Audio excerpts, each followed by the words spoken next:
Sean and Mark, welcome to the podcast. Great to meet you guys. Thanks for having us. Nice to meet you too, Eric.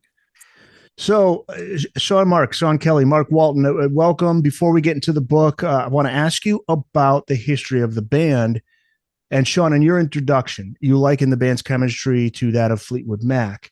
Many highs and lows, a lot of turmoil, as you write, yet the musical chemistry, undeniable. Band member Pete Holsapple, is that pronounced correctly? Peter Holsapple. Yeah. Holsapple likens the band to a, quote, locomotive going downhill. So could you take us back to the formation of the band and where did this all take place? How did the band come together? If you guys want to kind of share back and forth on that story. Mark, that's you, because I think I was born like a month before the band started or something. Right. So Mark was only like 6 or 7 when he was started. I think so. Yeah. Thank you. That's so kind of you. Wow. Child prodigy. Yeah.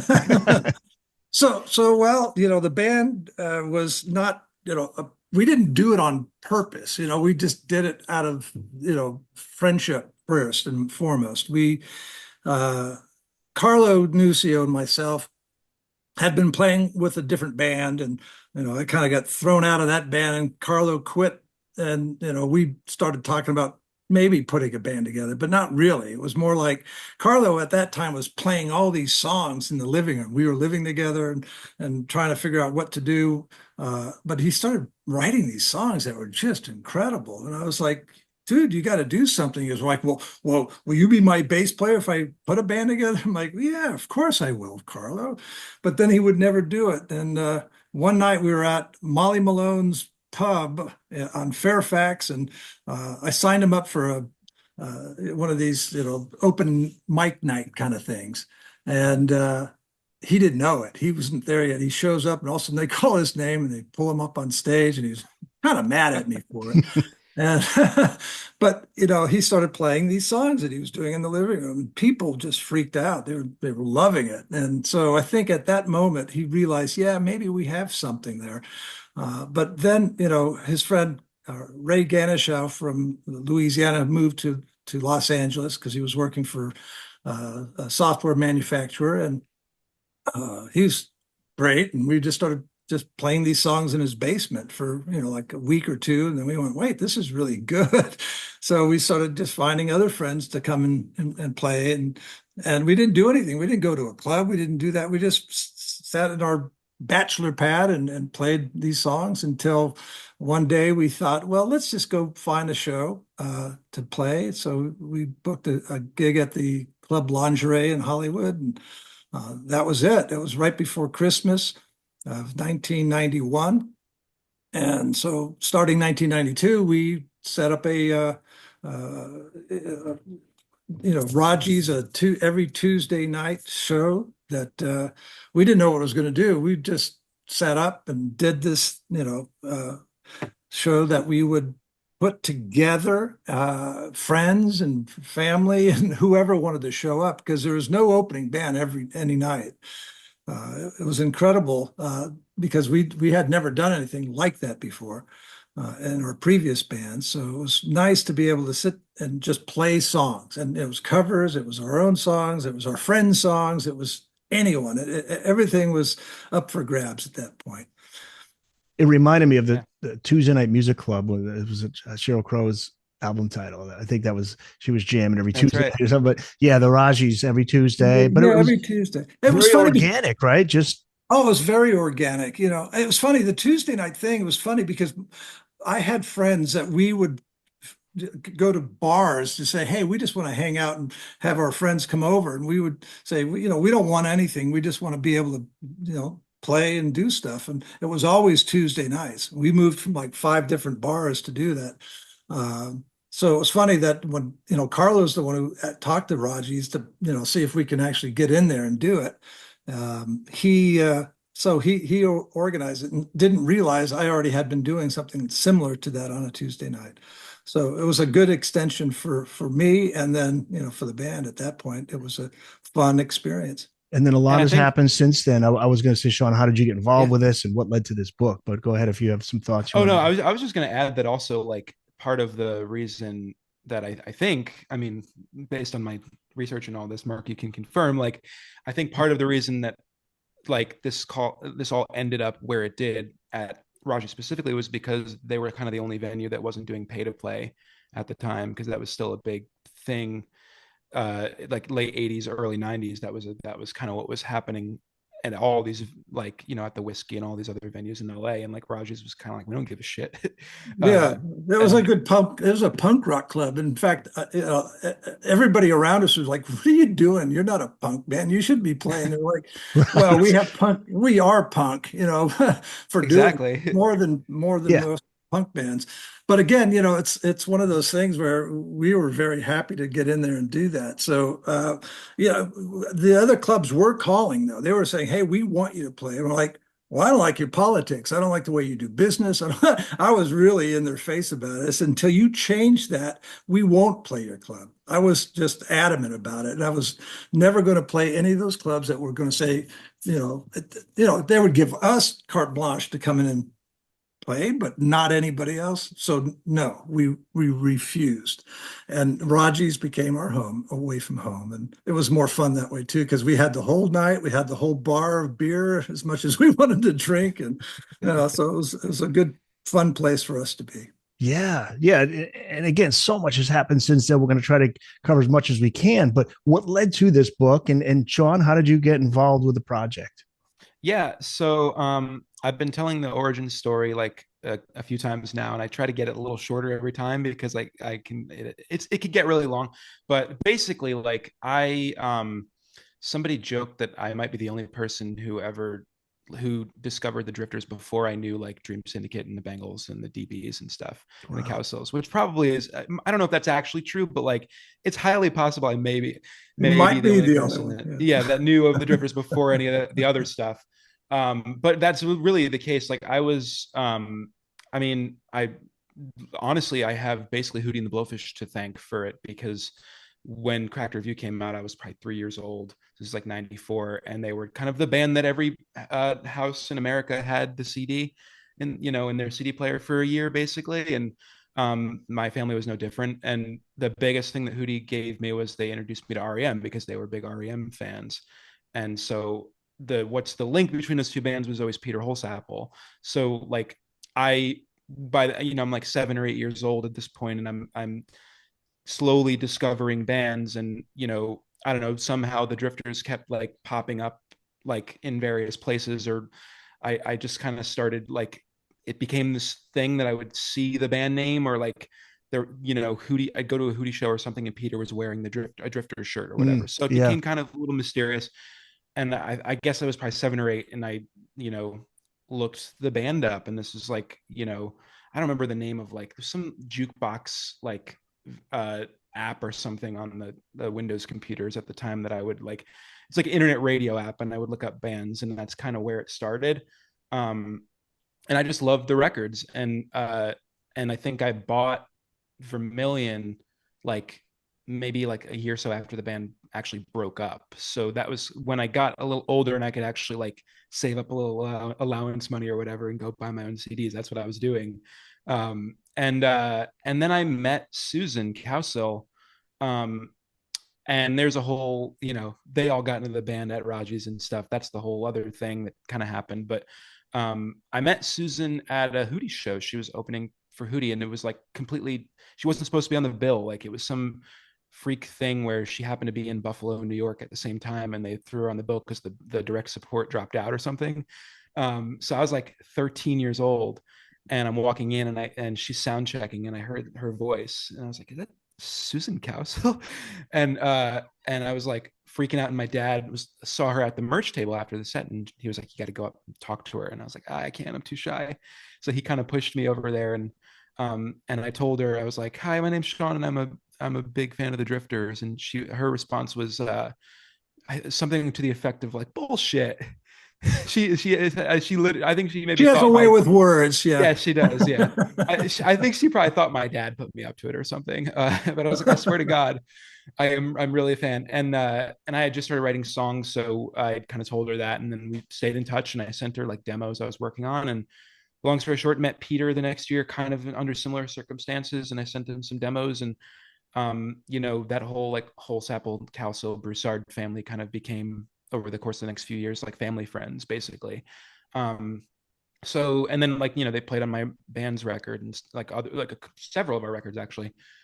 So yeah. And then it was like 2009, the Drifters did a reunion show in New Orleans at Carrollton Station, and we were like, oh, we should ask if we can go down and open that show. So I think we called Peter or something, and he must have convinced the rest of you guys to let us open. And I didn't convince us. We just said yes. yeah, yeah. Basically, you must have been like, well, if they want to drive from New York to New Orleans to open, like, Exactly. sure, go for it. So that's what we did. We drove down there and opened, and it was the best. It was amazing, and it was like that lore of the Drifters that I'd always heard. They play these 4-hour shows and shit, and it was just like, it was incredible. And then the book kind of came into play. I had flown out to LA to see the reunion show in 2015, the two shows that they did at the Morgan Wixon Theater in Santa Monica, I think. And it was all 10 people who'd ever been in the band. It was the first time that they'd ever been on stage together. And I was like, I got to go out and see those shows. So I flew out, saw those shows, and I stayed with Vicky Peterson, and it was a blast. And I remember sitting there and thinking like, just thinking about the history of it and thinking like, why the fuck hasn't anybody written a book about this band? And but it's kind of going like, I'm sort of thinking like, I could never be me, I guess, and in the interim, my day jobs were all like journalism and stuff like that.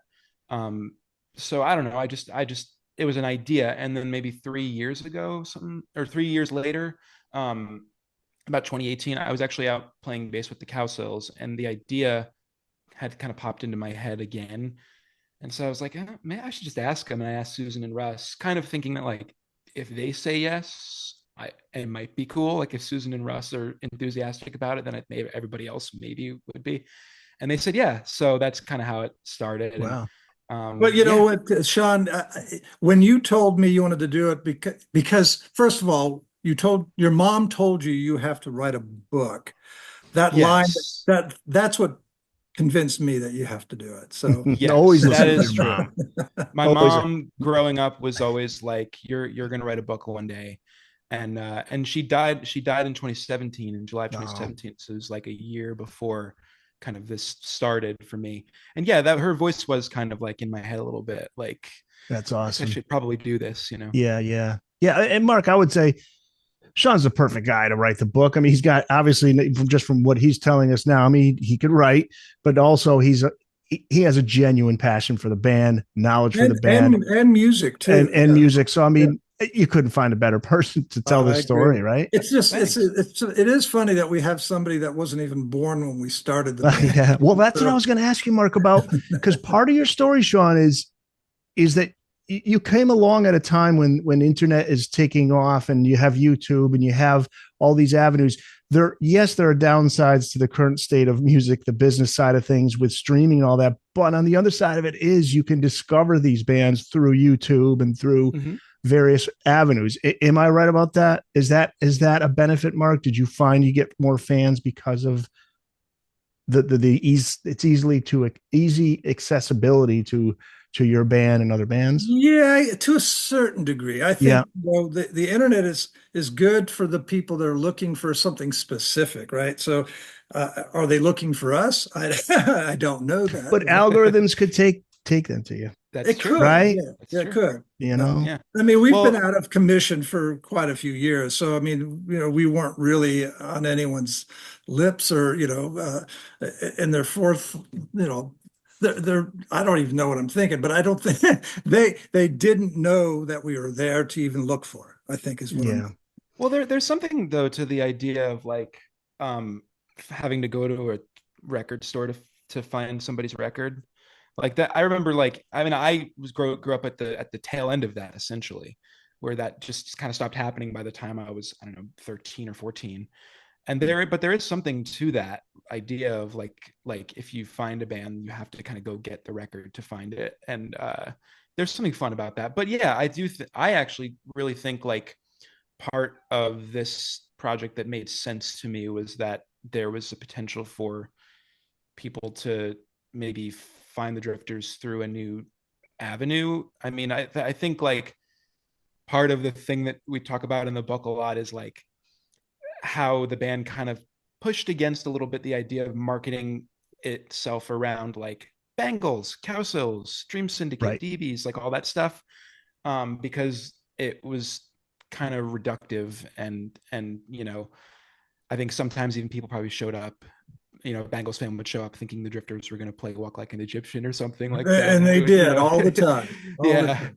and so it's like there's that element of it too, where like you can find the Drifters through those bands, but it's kind of fun to like. I mean, and that's the thing that's fun about it, is the family tree kind of thing. But like it when you discover them, you kind of go, oh, this is not that at all.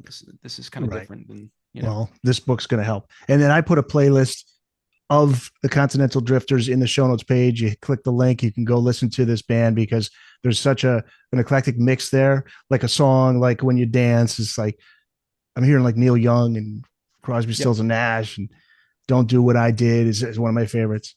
It's like a straight ahead rocker, but there's Yeah. country, there's Americana. So, Mark, how would you best describe the music of the Continental Drifters? I think we are just a good family band that likes to play music. It's rock and roll to me, you know. I do think, yes, we were on the forefront of Americana before it existed, and people were pushing us in that direction. Um, but again, we had pop songs, we had, so psychedelic songs, we had all kinds of things that are in our wheelhouse. That was, part of what we are. So we can't ignore that either. We didn't want to say, oh, we're just an Americana folk band, which, we are that. But, I think we're a music band. Rock and And roll. the rock and roll, it's all rock and roll to me. Yeah. It's, Yeah. all those albums, the last one, Better Days, more of our, probably a rock record more than the other ones, but there's still, beautiful ballads. And I think there's something for everyone.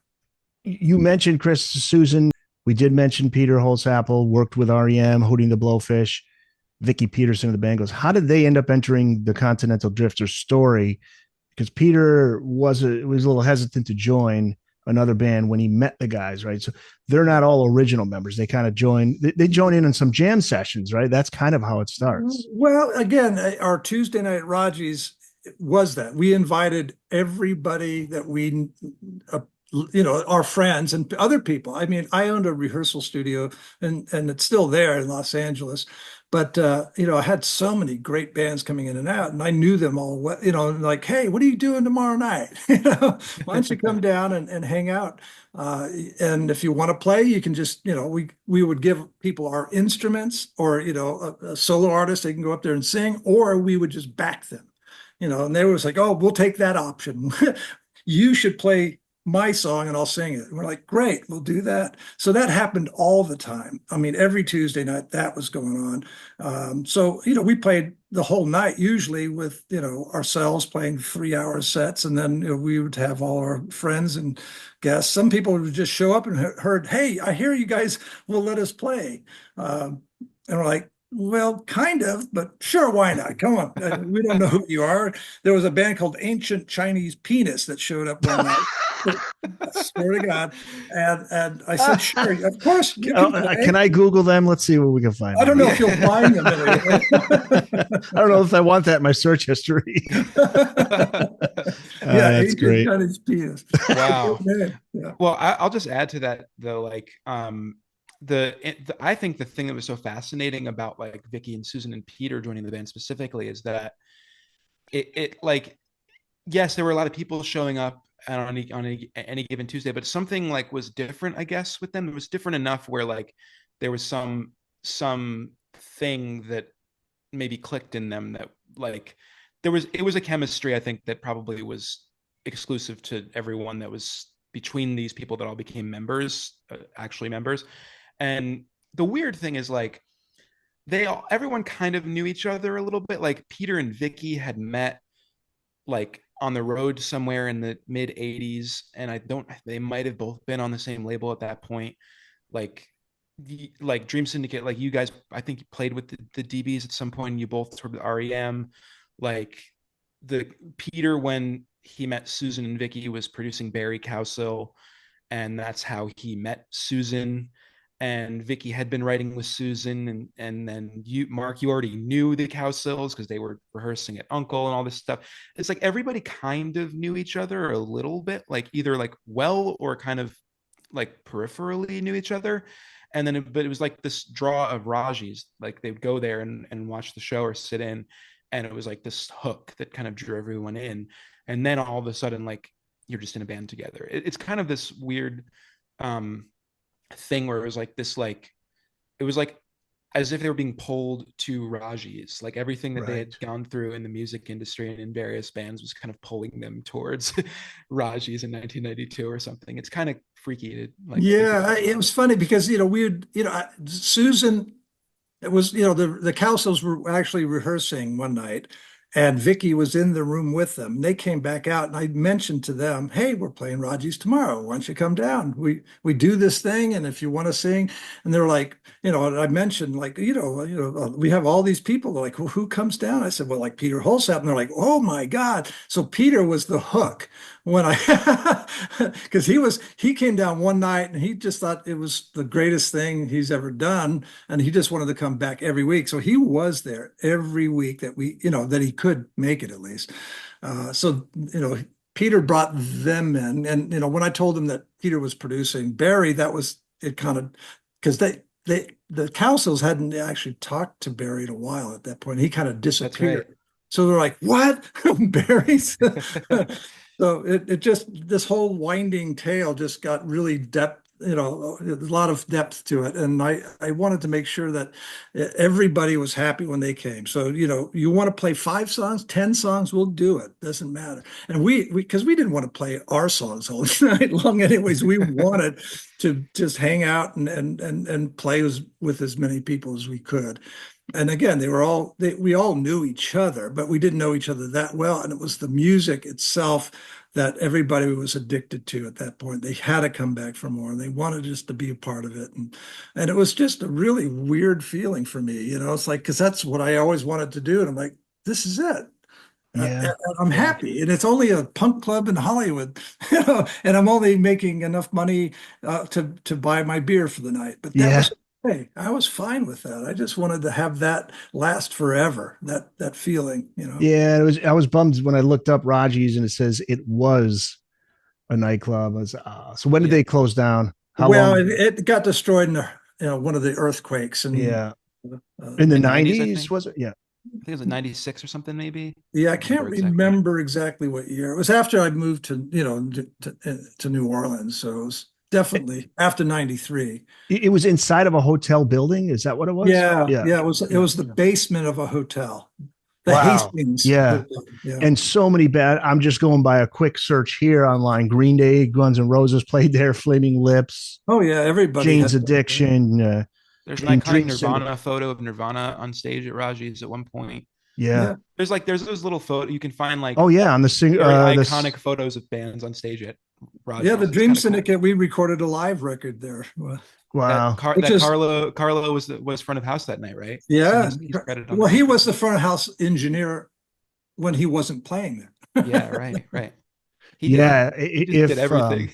Sean, if people are wondering, that Nirvana single you mentioned, that they're on it, the picture is seen on the cover of their 7-inch single for Sliver.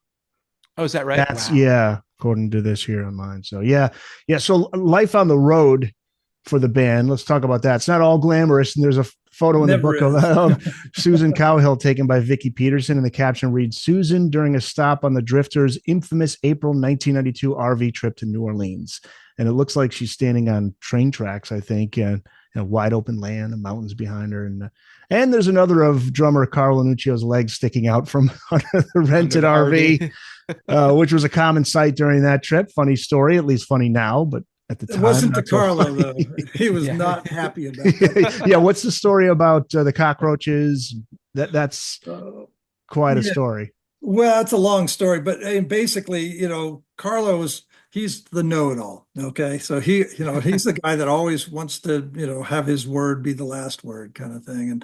And we would argue a lot and say, no, like, you don't understand. And it would get into like these, yelling kind of things, but he was always insisting that no matter what. His opinion or fact is fact.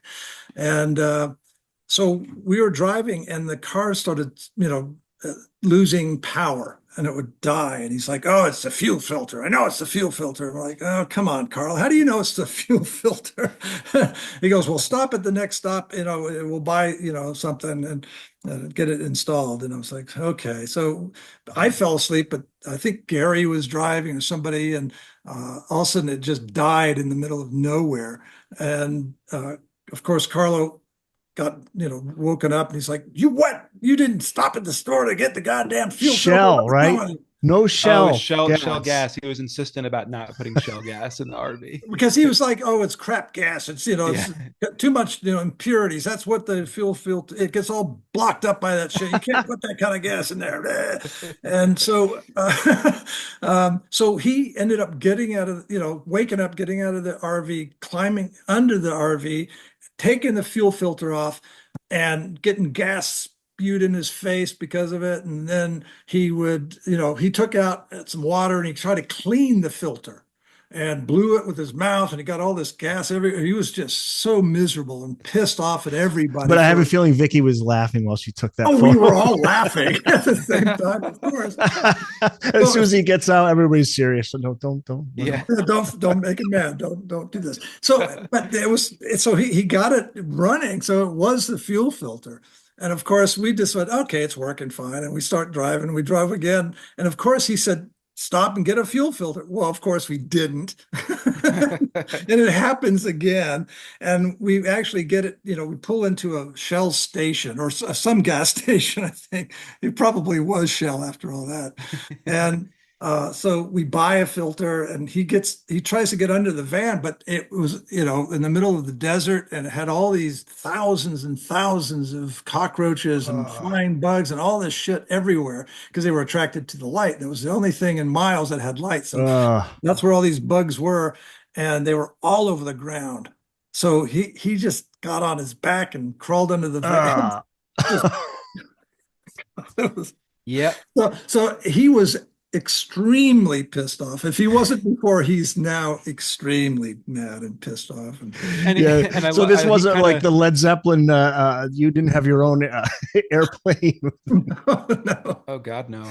And I love he kind of blamed it on Dave catching. He did. I don't know that part. Kind of blamed it on Dave because I guess Dave took a little piece of a gravestone from whatever cemetery y'all went to in New Orleans. He took it back with him. Potter's. It was Potter's. Yeah.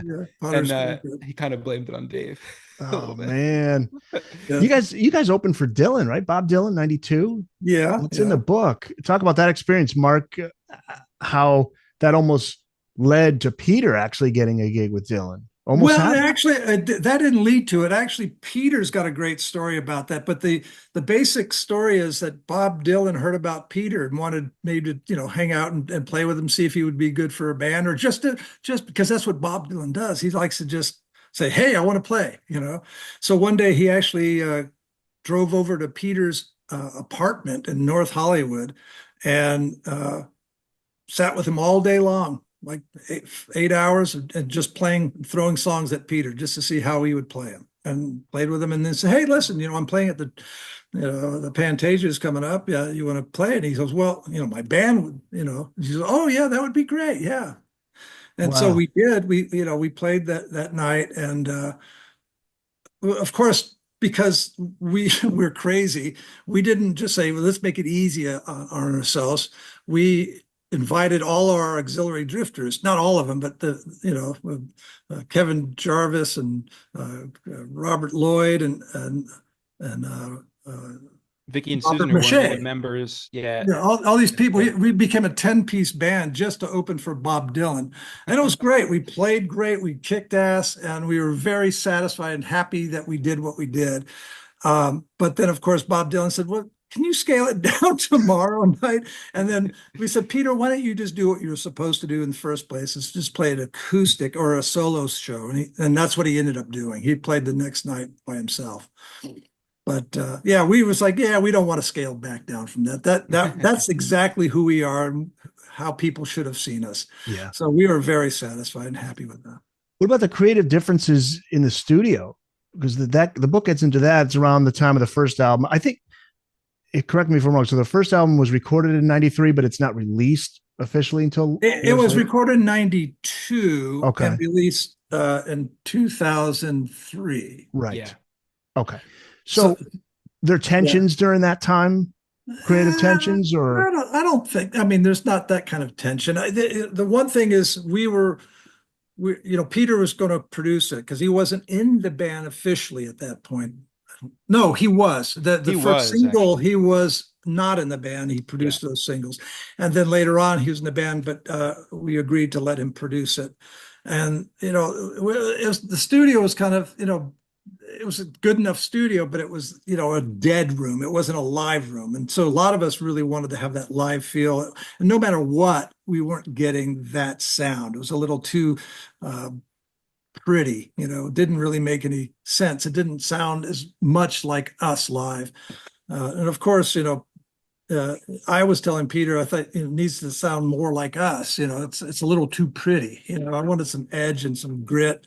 That's my opinion. I don't know if anybody else had a different take on it, but and then Peter's response to me was, well, I'm just trying to polish a turd, so stuff like that. I'm like, come on, Peter, it's not that bad. This was from Monkey Hill. Is that the label that? Yeah, it was. It was our management actually turned into a record label, and they were saying, hey, listen, at least we can put something out for if you want to do that right now. And we went, okay. Yeah. But that was after our transition from having Gary leave the band, and then Ray left the band, for his medical purposes. And Gary Eaton, right? Gary. Ray Ganuchow. Ganuchow. Yeah. Ganuchow. He's a nice, backwoods Louisiana, Yeah, so that's a self-titled debut. So, okay, so yeah, not too much creative tension there, but it was the direction in which you wanted to go sound-wise, and then everybody just has opinions, and we're not careful about Carlo was very adamant about don't want to use reverb, don't want it, he just wanted everything really kind of clean. Well, he's always been that way in all the records, and he was always like, no, wait, it's got to be dry, it's got to be this, and I'm like, oh god. I think Gary he told me he was particularly like, fuck that, I don't he wanted to get into effects more and stuff, and I think that's probably, if there was tension, it was that. It's always Carlo kind of being that pushy, over the top guy, and he was good at it, and usually he's right, but that's an opinion though, right? There's different ways to mix a record. There's different ways to, present yourself, and they're all valid. It just depends on, how you as a musician want to be interpreted. There's a story in the book about Carlo getting fired from a Buckwheat Zydeco session because he kept putting his ideas out there. I think Buckwheat was like, no, we're not doing that. And Carlo, no, man, you got to do this. And I think the producer, Steve Berlin was like, he was kind of like, dude, you got to shut up. He was real outspoken. Yeah, he was, but he was kind of right about a lot of stuff. Yeah, he is. But that's not. Some people don't want to just say, hey, it's my record. Go sit down. Go. Just do your job. Just play the drums. Yeah. Yes, Carlo and I got hired by this Norwegian singer while we were, doing the Raji stint. They were like, "Oh, you guys are the greatest, the rhythm section, blah blah blah." Thank you so much. It's like we'd like you to use, on our record. It's like, and that was a big deal record for her. And we went in there. We nailed this first track, and then we started playing the next one, and they're like, well, listen, can't you just play it more like the demo kind of thing? And we're like, what? That's a drum machine. First of all, a keyboard bass. No, we can't. We won't. And it sounded like this, it's supposed to be Americana the way she was trying to record it, but it was coming out like a pop record. And we're like, no. And she finally started saying that, well, you have to. And we're like, no, we quit. We just walked out of the room and said goodbye. I mean, and it's funny. The only song that she kept and was the first single that did well for her was the song that we recorded. So, well, I was going to say, why bother bringing you in if you want it to sound like the demo, which is not even real exactly. people. If you want to sound like a drum machine, you don't hire Carlo. Right. If you want to sound like keyboard bass, you No, don't hire Mark Walton. So you can't do that. We are like, this liquid, thing that happens.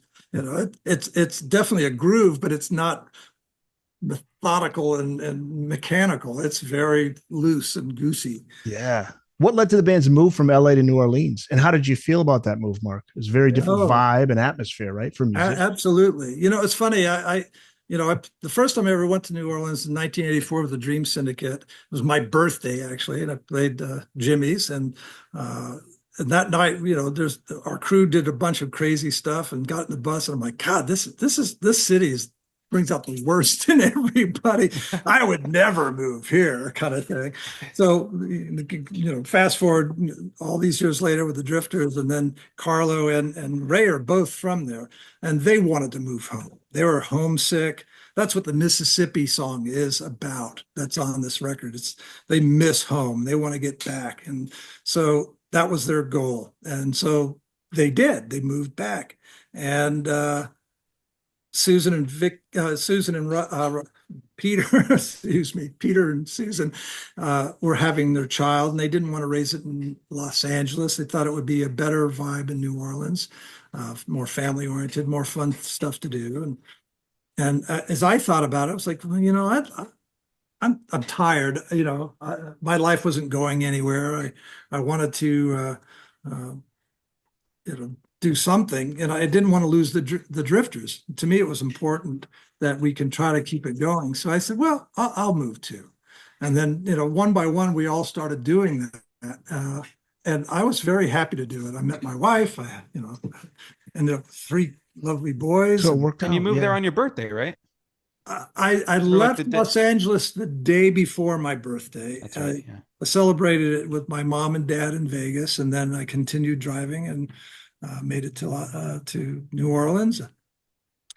I lived in a little, slave quarter in the back of this house, and it was kind of strange because the guy I found out died in this house in this blue chair that was in the address. They're like, "You sure you want to live here?" And I'm like, yeah, "I don't know. Is it haunted?" Well, I was going to say, any paranormal stories you have for us, Mark? I don't, but it was a really strange, unit, and I enjoyed living there. It was, Yeah.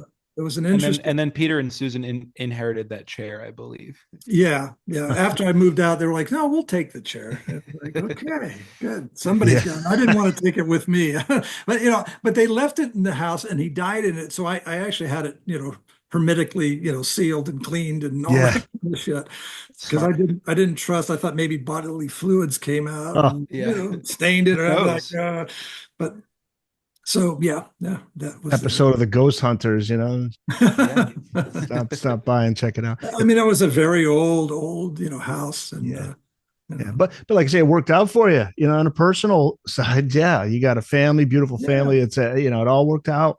But New Orleans can be for those who have a vice. Like Shannon Hoon of Blind Melon. He had his struggles with addiction, and then when they decided to record there. That was a dangerous thing because the nightlife there, it's 24/7, right? So 24/7. Well, it's funny. After Katrina, I moved to Vegas. So everybody's like, "Oh, I get you. You like that 24-hour drinking thing." Like, no. Yeah. Well, I did, yes, but I haven't for many years, stayed out all night long drinking. Peter Holsapple, he struggled when he was asked to work with Hootie and the Blowfish because it was a great opportunity, obviously, but his heart was with the band, Continental Drifters. How does he end up working with Hootie and also REM at an interesting time, too? Because REM is about to go on a huge run there in the 90s. Yeah, they were. Right? When he was with REM, it was like the Green Tour, I think. Yeah. And it was like just pre-Drifters was REM. But Losing My Religion, he plays a role, I believe, in that track. Yeah, he played the acoustic guitar on that. Yeah. But Hootie did happen. Well, you guys were in New Orleans already, I think. Yeah. Well, I remember when he got the call. We were at Peter and Susan's house, and they were like, "Hey, this band wants me to maybe go on tour and be their multi-instrumentalist kind of thing." We're like, "Well, of course they do." They're from the Carolinas, as he is, and he's very famous for everything he had done, and So he was in demand already, as far as from that, they just got signed. They're like, who could we get? Who would we want? Who's our first choice? And it was Peter. So, and it Yeah. worked out for everybody involved. So it's And great. that was also another thing because like actually we talked before we started about Tim Summer. Tim Summer, Uh, Atlantic Records. Yeah. yeah, he was the one who signed Hootie, but he already knew Peter from years and years and years before that. But it was a separate thing where they were big REM fans and had seen Peter with Hootie in Columbia, South Carolina on the Green Tour. And we're like, we want Peter Holsapple. And Tim, I think Tim was kind of like, oh, that's easy. Just call him. And that's how that happened. Yeah. And Quick and yeah, easy. it was a good, that ended up being a really interesting kind of thing because Hootie kind of championed the Drifters over time as well and took y'all out on tour. So you opened for Hootie and stuff. And like, and then recorded a Drifter song like years later. So they kind of became like champions of the band a little bit. So it was like kind of mutually beneficial in a way It because was they got very, Peter. I mean, for me, what they did for me from after Katrina, they came into And New there's that Orleans. too. Yeah. They gutted my house, down to the studs. I mean, I couldn't believe it. The pictures that they sent me when they were done made me cry. They came in and they, cut the grass back down. It was 5 feet tall, and everything was just a mess at that point. And they're just lovely, lovely people, and That's a great story. so I don't know. I have nothing bad to say about them or any experiences. They've always been very kind to the band and to us individually. So, Yeah. yeah. Sean Kelly and Mark Walton are this episode's guests. Sean's the author of White Noise and Lightning, the Continental Drifters Story, the authorized biography of the Continental Drifters. The book is due out September 27th. We also want to talk about there's a tribute album. We're going to get to that in a little bit. And Mark is the band's bassist and founding member. Carlo, so let's talk about him a little bit more. He suffered from addiction, and that was also difficult for the band. Beautiful soul, but when he drank and he did drugs, it changed his personality, which you hear that happening a lot. There were a few interventions. It didn't help him. He left the band. How difficult was that for you and the band during that period? It was devastating to me, because he was my brother, and we were roommates for a long time. We, all kinds of stuff, played in multiple bands. So when he started going down that spiraling, death spiral, I think we all worked really hard to try to get him to, jump ship and straighten up a little bit. I mean, again, he just thought we were hypocrites, and we're like, yeah, I mean, we like to have a good time still, but we're not going down that same path. I mean, he's been around some things that, he drove his car into a bayou one night and kind of he always blamed it on somebody else. And, that's what you do. You always find an excuse for what you're doing wrong. So, when we did have our intervention, he took it as like, you're hypocrites, you're an asshole. And so he basically just walked away. We were trying to get him to just clean up. We weren't trying to fire him. And he took it that way. We're like, no, dude, you can't fire you. This band is organic. We cannot fire anyone. That doesn't work, but he didn't take it that way. And we felt really bad for it. And I hadn't seen him for many years after that, which was really sad. Yeah, but it's a good ending to it. I mean, sadly, he's passed, but it did end. He did turn things around, which I want to ask you He about as did. well. I know. Yeah, yeah, yeah. But the band did continue without him. And Sean, you write, quote, there was perhaps no stranger yet more crucial year for the Continental Drifters than 1996. What happened that year? That was the year that Carlo left, and it was really transitional because they, had made the self-titled record and got some buzz, especially in Europe around that record. And we're trying to figure out what was next, and then Carlo left, and they, you're losing a songwriter and like a primary vocalist, so it's not like just losing a drummer, which on its own is kind of a whole like, a little bit of a mind fuck kind of.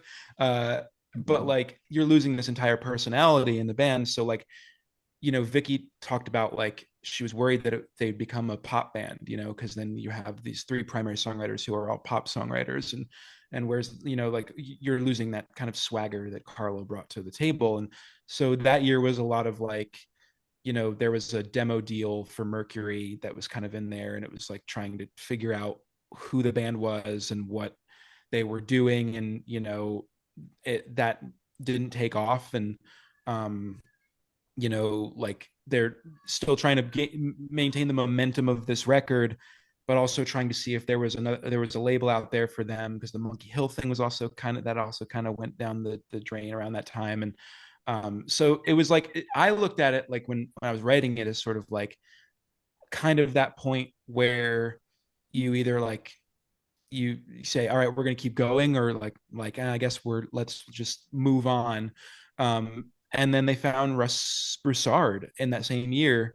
Not found him because everyone kind of already knew each other, but like there was that weird. And then you got married that year, right, Mark? That was your wedding, and that's when Russ played your wedding. Was that 96? That's correct. Yeah. So it was like that was kind of what was happening. It was like this like year, I guess it was the year of trying to figure out what the Drifters were and if it was still a going thing.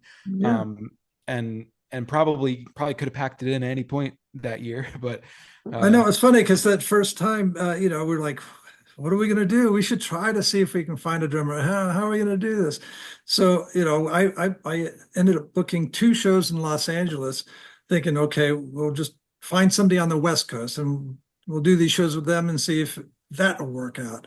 And so we called up DJ Bonebreak from the band X, and he agreed to come out and play with us. Totally different kind of a drummer, and it's funny, Steve Hockman had written an article, I think a review from the Times, and said something to the effect of when they were living here, they sounded like the most Southern New Orleans, kind of band that you can ever find. And now they come back, now they live in New Orleans. Now they sound more of like a pop band, like you just were saying. We didn't really want to do that, but that's how he interpreted it. And which was positive, but we're like, well, I guess the drums really make that big of a difference, and it changes the whole feel. So we're like, yeah, we got to find somebody, else. And we did these recordings for Mercury and brought somebody in from the Carolinas, and he was a great drummer. He was really technically just better than any of us as musicians, probably. But it sounded too clean and too proper to me, and that didn't seem to work with my style too well. And it was still kind of pop, So that's why when Russ was at the wedding, I really felt that, maybe he could be, our saving grace at this point. Find somebody that knows how to play that music correctly and not trying to like pretend, Yeah. Were those the songs that ended up on Vermilion? A lot of those, yeah. Yeah. I mean, that came out in 98. Yeah, all those songs though were not all of them, most of them, a good percentage of them were already, done in our set list at Raji's. The Rain Song, Here We Are. And, we started, writing more. And that's the thing is when we released the Monkey Hill record, we didn't really want to release all those other songs because we thought, okay, this is a small label. We don't want to burn our bridges too early or give away all our good stuff. We want to wait till we have a decent record label that can work it. So, we put half covers and half originals on that first record that came out. Well, but Vermilion, that was a hit with critics. They loved it. Yeah, no, because they're all the great songs. But all the other ones that we didn't put on, like Mississippi, never got really released ever, except for on the very first single that we ever made. It's the only time it ever got released, and it's one of our fan favorites. We play it every show. We have ever since. It just moved from Ray singing it to Carlos singing it to Susan singing it. So it's funny that's evolved throughout the time, and it's always remained in the band set list. But Mark, you go through the difficult period there with Carlo, and then again you got another one that you have to get through, which is, and I'm referring to when Peter and Susan's marriage, it's starting to head in the wrong direction, and then they separate in 2000. They divorce soon after. They continued amicably amidst that split, but then Peter's drinking is becoming a problem, and he's touring a lot with Hootie, and Vicky's working with the Bangles. So Mark, how challenging was that period for you? And well, it was very frustrating because I I It's was like, here we really, go again, right? yeah, it was. It was like, I wish we can just get a good run at it and keep going, keep the Right. momentum. But it's always like we get that momentum and we get kind of pulled back down and we're inactive for a while. And that kind of frustrated me more than probably everybody else, because everybody else was busy doing things, right? So, and I, again, I had three young boys, so I was like, okay, I can step back and be a father and do the things I need to do, and which was fine. But the Drifters is the reason I moved to New Orleans, and I wanted that to continue if we could. Um, Something kept you going. I mean, you didn't pack it in. No, no, and the Drifters never did. I mean, we kept Yeah. going, okay, we can pull from our ranks. We can always find somebody that, is like-minded that can fill it in.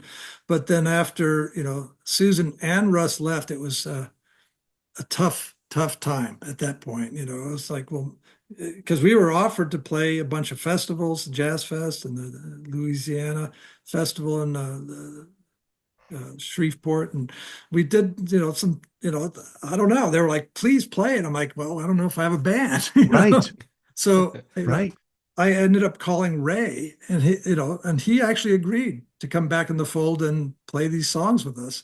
So that was like, okay, we'll switch out Susan for Ray. That makes sense on paper. And then we found another local drummer that we all knew and friends with.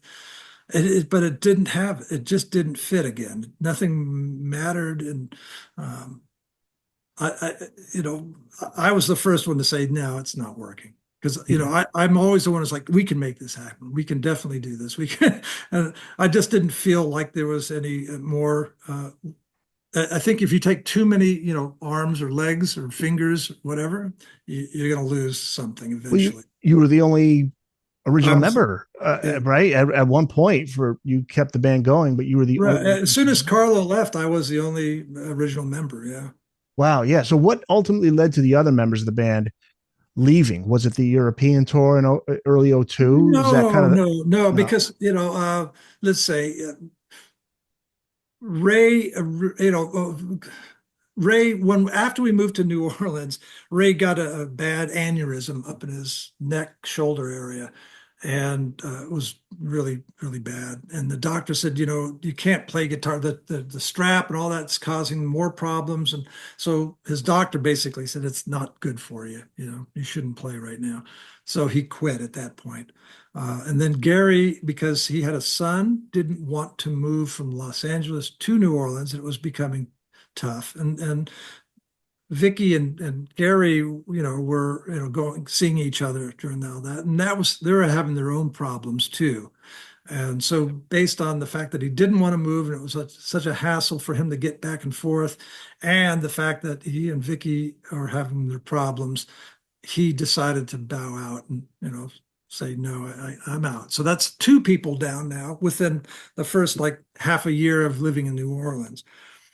And so we just, called up from our ranks Robert Mache to, play Ray's role as far as lead guitar player. And that worked out great because I've been playing with Robert and Steve Wynn's solo band on his records. So, I got along with him really well. And the rest of the band, thought he was a great guitar player too. Uh, so at that point, we were pretty stable. I decided to go down that path of drinking and drugging and all that kind of stuff. So yeah, so And then go ahead. Susan and Russ, well, what you referred to with the European tour, that was sort of like that was like right after Better Day came out, or not long after Better Day came out. Susan and Russ had gotten together after Peter and Susan divorced, and there was some, it was right after 9/11, and the Drifters had a European tour booked in like January of 2002, I think. And there was just some apprehension about traveling. And I think probably like just some exasperation at that point of just all some weirdness that had kind of built up with between Peter and Susan and Russ, and just trying to coexist in this band together. And that's when Susan and Russ decided they were gone. And so yeah, it was kind of like, I think the having to cancel that tour was sort of like the catalyst to say like, well, this is probably over, even though you did those festival shows that Vicky and Peter both don't remember at all doing those shows. But they happened. There's a photo somewhere of There is. those It's photos. funny. I saw a video. It was like a whole concert, but it's not a video. But it's a video of the audio only from a show in Germany, and they used the picture from the festival of Louisiana that Ray was part of for this video. That's the only That's thing where I saw that photo. Yeah. you saw that That too there. Yeah. that's where I first saw that photo, and I was like, that's like a weird lineup, and then I put it together. That That was was the that yeah. festival, yeah. I think I And I have. showed Vicky that photo. She was like, I don't know, I don't remember this at all. Uh-huh. Well, I do because I'm the one who kind of pushed it through and made everybody Yeah. do it. And everybody's like, yeah, that wasn't really that good, you know. It didn't have that magic. It didn't, so nobody remembers it. I remember because, I worked hard to try to get it to work. What year Yeah. would that have been? That would have been 2002. 1999, Oh, okay. No, that would have been 2002. 2000. 2002. Because Oh, that Okay. was that's right, yeah, yeah. 2002. Because I was going to say, it's like from like '01 till '07. It was a There- long time ago. right. There was that period there of, there were things being released. I think Better Day came out in '01. And then 1993, the album titled 93 was released in '03. Then the self-titled unissued debut was finally released in 2003. But Right. we move ahead to 2008, May 10th to be exact. Carlo Nuccio got sober. And there's a lot of healing between the band members. And in '09, the Vermilion lineup reunites to play at a jazz fest in New Orleans. The following show, May 2nd, sold out into the early morning hours. You guys play. Not a dry eye in the house when the song Drifters was played, which is really cool. Mark, what was that reunion like for you? I'm trying to remember which one. Was that the Carrollton Station one that you Carrollton played at, Station. That's Sean? the one. Yeah. Yeah. Played all Yeah. the way into the morning hours. And Well, Carlos. that's not any different than any other show. Okay. We always play 4-hour shows at least, sometimes longer. Springsteen esque. Yeah. Well, I think we play longer than Longer than Bruce. Yeah. Right. I Oh, think we shit. did. Take that, Bruce. Yeah. So I don't know that, that was really, it was, for me, because I hadn't played. I was, living in Vegas and just working at a corporate gig. And, Mm. I hadn't really played so I lost everything. I had no money and I had my 3 kids to try to get back in schools and get them organized. And, so we got good jobs and, I had never had a corporate job. So I was trying to hold on to it to make sure I didn't lose it somehow. And, but I was always very sad and I really missed playing. And so when we actually decided to do a reunion and with these guys, it was emotional for me because I did miss them terribly. There was one episode, before that started that healing, which was New Year's Eve. The Bangles were playing downtown, I think, or at the one of the casinos, and Hootie and the Blowfish were playing at one of the casinos, and the Cowsills were playing at one of the. I mean, it was the weirdest, convergence of drifters, to be in Las Vegas at the same time. So, I mean, everybody had sound checks and things to do, but we all found an hour to meet up, and we sat down and hugged and made up. And I just had surgery that morning, so I was swollen. I was on many drugs and not too happy, but I was very, very, very happy to see my friends and to know that we didn't throw away that friendship and everybody still had that in their hearts. And there's a story. How long had you gone without talking to Carlo before you finally? Well, let's see.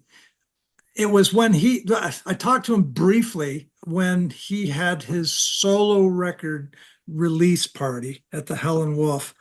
I went down to show him my, support, and he saw me in the audience and forced me to get on stage and play some songs, which was great. But we didn't really talk. That was it. And then I left, and then I think it was when the 1993 record was being, conceived. I wanted to get everyone's approval first. I didn't want to just throw it out there but everybody was very happy and Carlo was happy. So, we were talking on the phone a bunch. I didn't see him in person until I actually had money for him. And I met him at the Mermaid Lounge outside, and we sat at a picnic table and had our first long conversation in person, which was great. And he did get clean and sober before he passed. Yes. He was which clean is great. for 15 years. Yeah, that's great. Yeah. And before he passed in late August 2022, liver related complications. But there's a story in the book, but I got emotional reading it.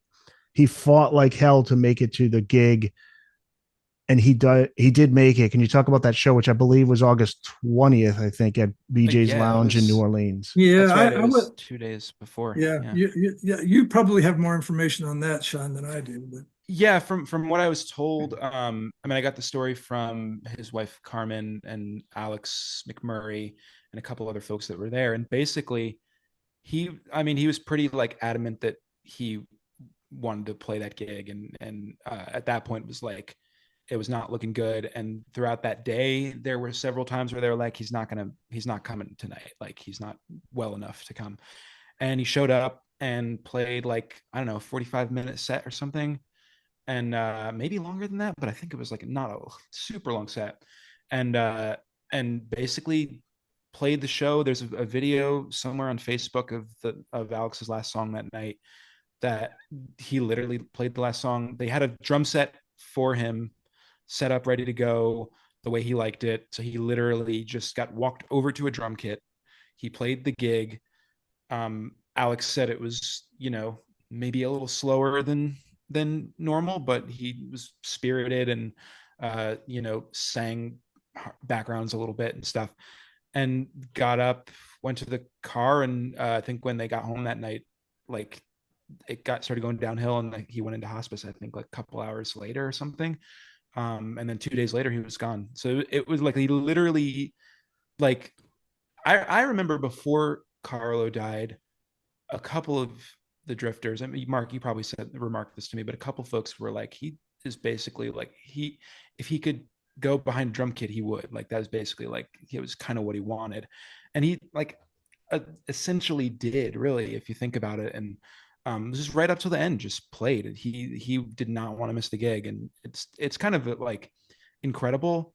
But if you know anything about Carlo at all, it kind of makes sense that that's how it went down.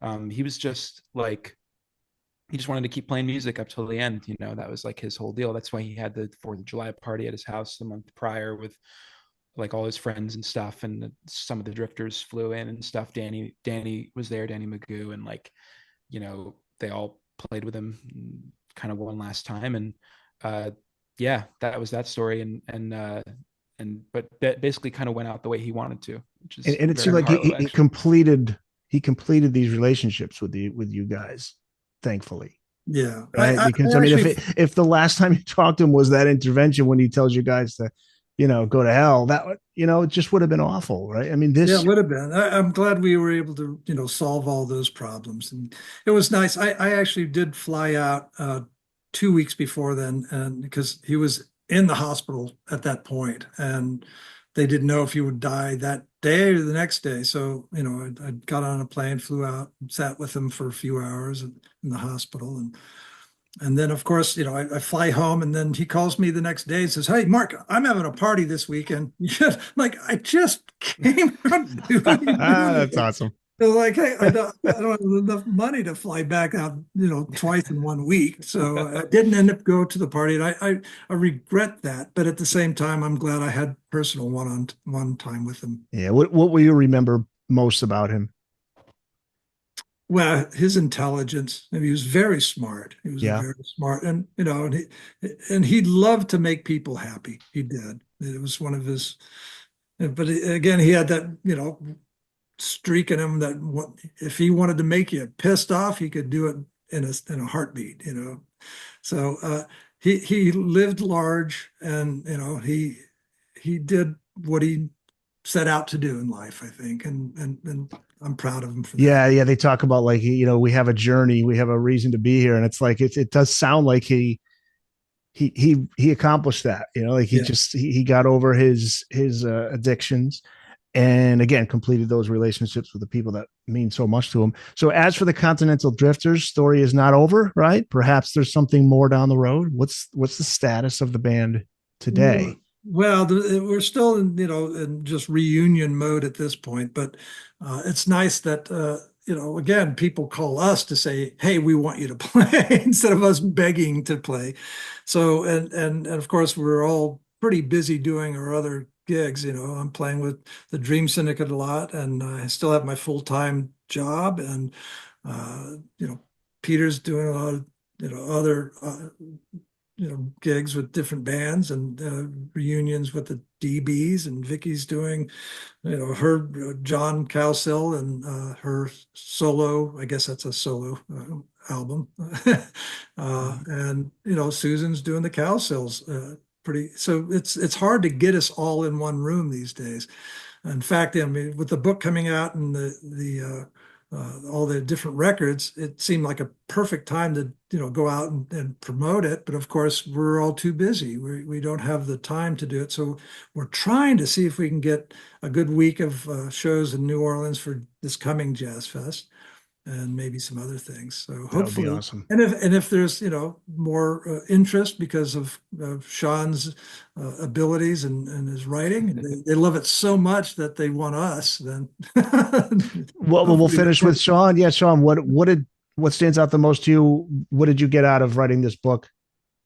Oh, I mean, uh I got out what I wanted to accomplish, which was like I wanted it to be a kind of an encapsulation of a band that like it was a little multi-tiered, but like what I really wanted was folks who maybe weren't that familiar with the Drifters, or who were like you could be a Drifters fan, you get something out of it, right? You get the story. If you're not familiar with the Drifters, but you're kind of familiar with some of the other stuff, you go, wow, I didn't know that was a thing. And then you get the story. And I think also I really just wanted to, I think I wanted to show that like all the, a lot of rock stories, a lot of music biographies and stuff, you get them from like the upper echelon of people that are, like with like a Fleetwood Mac, right? There's no private jets in the Drifters. There's no like 7 miles of cocaine or whatever the story is, and there is some cocaine, but not 7 miles worth. But like it's a relatable rock and roll story. Like you kind of, the goal is that you come away with from the book feeling like I understand why somebody would keep the band going through all of these things, because it's this chosen family. There's the camaraderie that exists. It's not just about making a record. There's no financial incentive to keep the Continental Drifters a going concern. It's like more than that. And so that's what I think I got out of it, that like, wow, all the reasons that I have loved playing music and being in a band for so long, like those are valid, because you read the Drifters story and you're like, that's what they're doing. They're not chasing anything really. They're, they want to get a record deal so that more people can hear their music, but they don't care about all the things you may have to sacrifice or the kind of deals you have to sign to be a big band or something. They're just doing it because they love it. And it kind of validates like, the art side of music, especially when it's easy to get bogged down in the business and stuff. And it's like, it validates that there's more to being in a band or playing music or doing art than just the chasing something. And I think that's what I got out of the experience, was like, yeah, the last 20 years of my life since I was a kid have been worthwhile because I got these experiences and relationships and people in the Drifters, not, if I hadn't been in music and doing all that myself, none of that would have happened either. So, it was a kind of a validation of like what music is and what it can be for people. That's what I got out of it. White Well said. Noise. Yes, very well said. White Noise and Lightning, the Continental Drifter Story. It's out September 27th. People can pre-order it now. Where can people go to pre-order the book? Also, there's a tribute album out. Tell us about whatever you guys want to get out there for those who are listening that are interested in getting the book and the music and find out more about the band. Yeah, so continentaldrifters.com or continentaldriftersbook.com, they both have all the pre-order links and stuff. The tribute album is a companion to the book that has a lot of folks that were kind of like involved in the story in various ways. Rosie Flores, who's an old Raji's friend, folks like Marshall Crenshaw, and who else? The Iguanas, even people that like I know well, like Don Dixon is on it, and Garrison Starr. There's 25 songs on it. It's a behemoth of, and it was a behemoth of a project to put together. But I'm really proud of it. And yeah, you can pre-order the bundle together right now. And then there's the Omnivore Recordings Best of, that's coming out a couple weeks prior to the September 13. I'm looking 13th. Here. Yeah. And I think all that, you can probably get all those links right on the Drifters website, Mark. Yes, they're all there too. Yeah, I'll put the link up on the show notes page. Everyone can go there. This is awesome. This is great, guys. Thanks so much for being on, sharing this great story. It's just a great band, great story. So Sean, Kelly, Mark Walton, thank you so much. Thank you, Eric. Thank you.